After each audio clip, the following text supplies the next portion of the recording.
Auzubillahi minasyaitonirrajim. Assalamualaikum pada hadirin hadirat muslimin muslimat yang hadir pada ataupun penonton yang ada pada pagi ini, insya-Allah. Antara yang ingin saya berkongsi tentang Ramadan pada kali ini berkaitan dengan ahli ibadah, perbezaan ahli ibadah dengan perbezaan ahli ilmu dalam konteks kita melaksanakan ibadah puasa di bulan Ramadan. Saya mengambil Nabi SAW bersabda mengatakan bahawa perbandingan ahli ibadah dengan ilmu seperti mana diri aku dengan sahabat-sahabat aku, di mana aku adalah ahli ilmu dan sahabat-sahabat aku adalah ahli ibadah. Dan mungkin tuan-tuan dan puan pernah melihat satu kisah berkaitan dengan hamba Allah yang telah membunuh sampai 100 nyawa, di mana dia berjumpa dengan seorang ahli ibadah dan bukan ahli ilmu. Di mana ahli ibadah mengatakan bahawa bila ditanya adakah Allah akan mengampunkan dosanya, Allah tidak mengampunkan dosa, maka dia bunuh kali yang ke-100.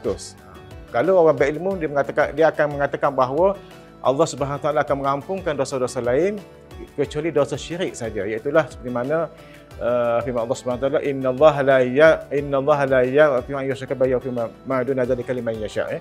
Sehingga Allah tidak akan mengampunkan dosa-dosa lain selain pada dosa syirik. Kalau dosa sihir, dahaka, membunuh, minum arak dan sebagainya, anda kata kita dah bertaubat, dengan taubat nasuh Allah akan ampunkan. Tapi dosa syirik, sampai kita mati tak bertaubat, maka Allah akan masukkan di neraka Allah Subhanahu Wa Taala.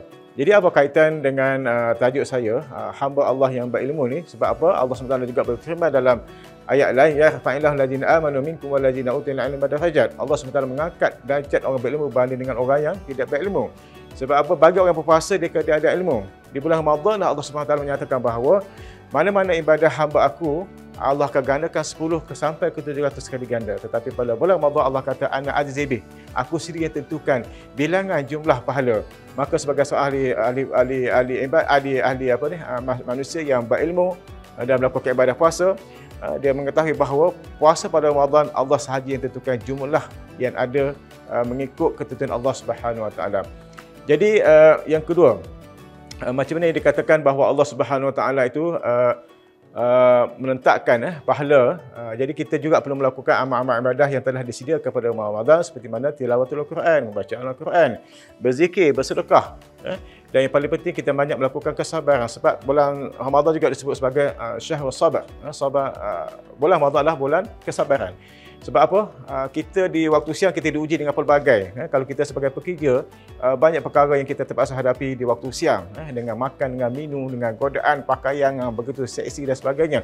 Tetapi kalau kita dapat bersabar melawan nafsu kita, maka Allah akan gandakan pahala kita. Yang saya sebutkan tadi, ana azizibih, Allah akan balas pahala mengikut ketentuan Allah Subhanahu Wa Taala. Jadi buat akhirnya, poin terakhir bagi saya berkaitan dengan macam mana kita menjadi ahli ibadah yang berilmu. Seperti mana Allah SWT juga menyebut dalam firman Allah SWT, hal yastawil ladzina ya'lamun wal ladzina la ya'lamun. Adakah sama orang berilmu dengan orang tidak berilmu? Sudah tentu tidak sama.